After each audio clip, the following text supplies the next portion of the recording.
Hi guys, welcome to my channel. This is Aubrey, and if you are a returning subscriber, thank you so much for coming back, and if you're a new subscriber, welcome. So I am super excited to share a new series that I'm going to be putting on my channel. So I'm going to try and do these once a week on Fridays.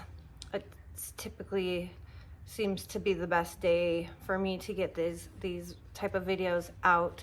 So I had mentioned that I use a lot of essential oils, and a lot of people replied back that they would love to hear more about how I use my essential oils. So today is just going to be like a quick introduction, and I'm going to share with you some of the things that I use. And you know, I kind of felt like sharing this on my channel was acceptable because, you know, aromatherapy is a good smelling medicine. So, you know, there's so many uses for essential oils that you can incorporate in your life, and you can be on one end of the spectrum where you just use it here and there, or you know, you can go all the way over to the extreme where you're not using any products that are not essential oils.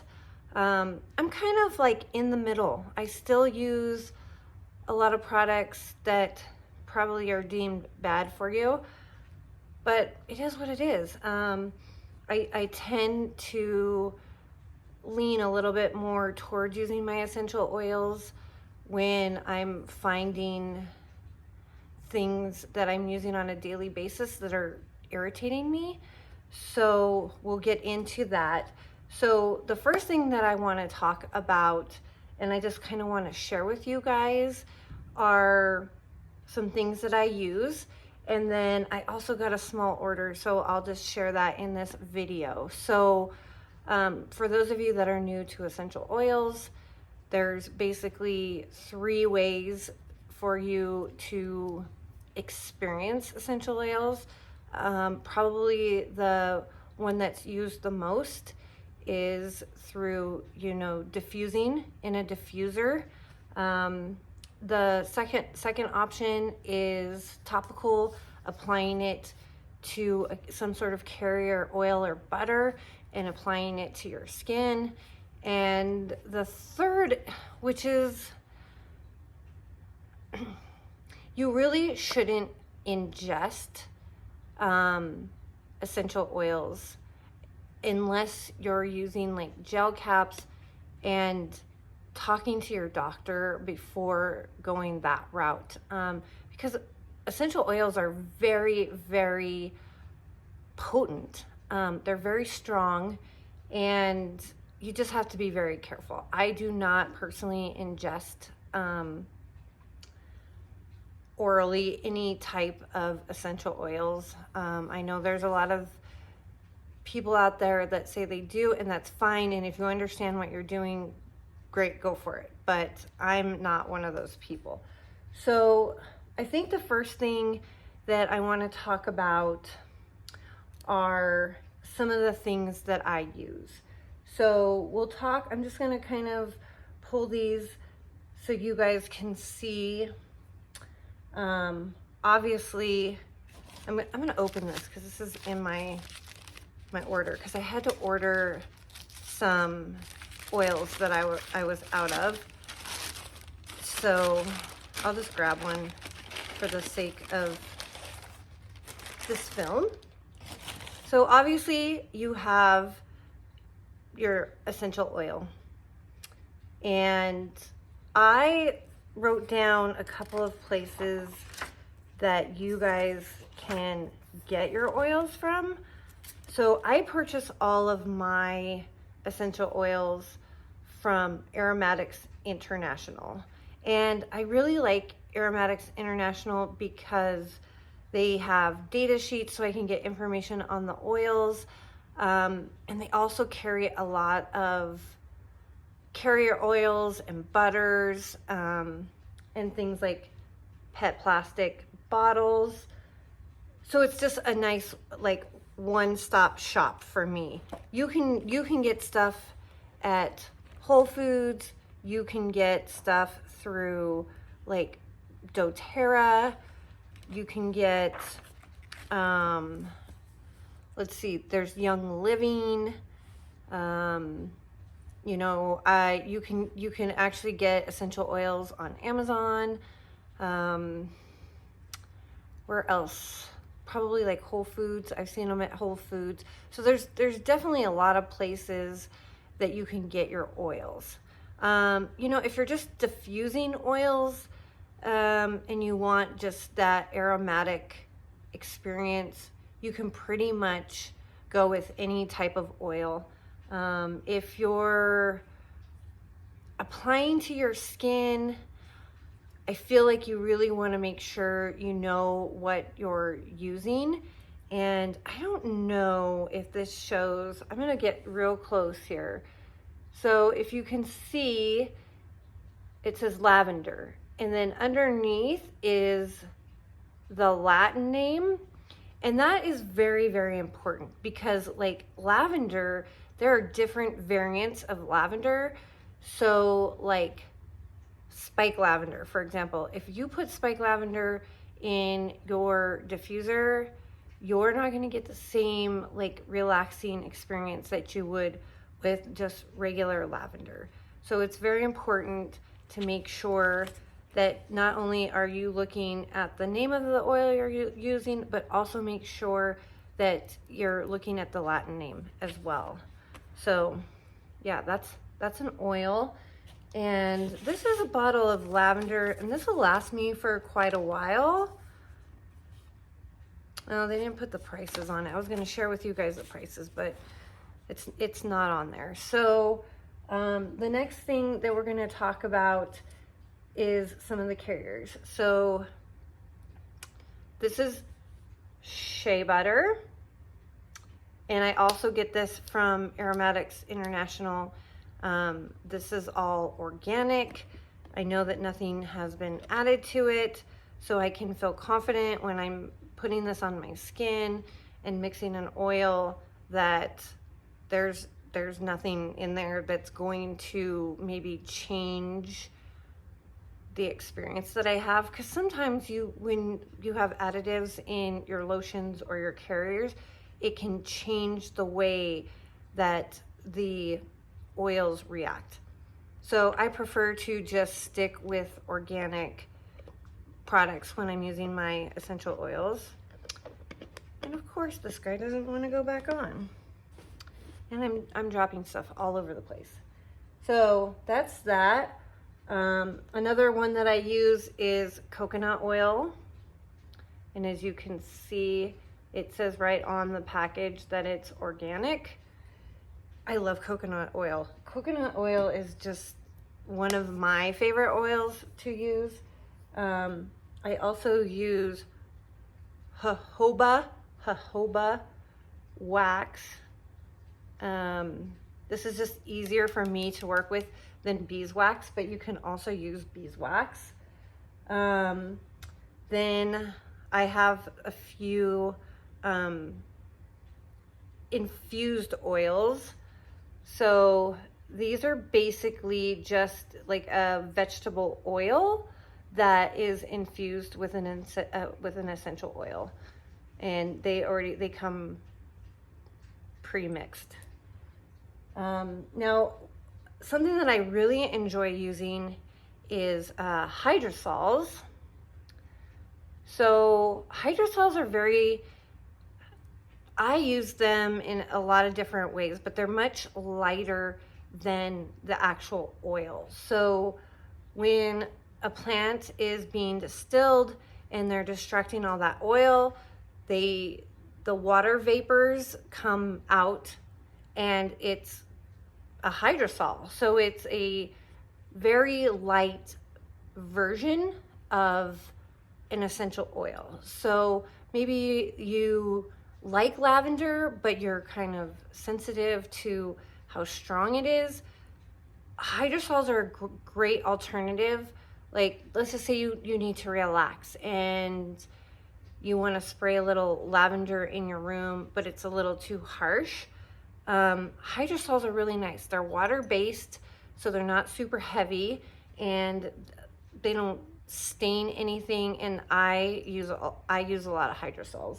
And sometimes it's nice when you're making a blend, if you just want something that's a little bit lighter, then you can pull out the hydrosols. I use Castile soap. I use Dr. Bonner's. It comes in a big bottle, and I use the unscented. This stuff is great. I could purchase it from Aromatics International, but you know, I can just get this here locally, so I tend to do that. And then I'm gonna show you this. I keep this in a Ziploc bag because sometimes it likes to spill. So this is pink Himalayan salt. And the nice thing about the Himalayan salt, like you can see, this is very, very fine. So you can get your Himalayan salt in like different, what's the word I'm looking for? Like you can get it super chunky or you can get it super fine.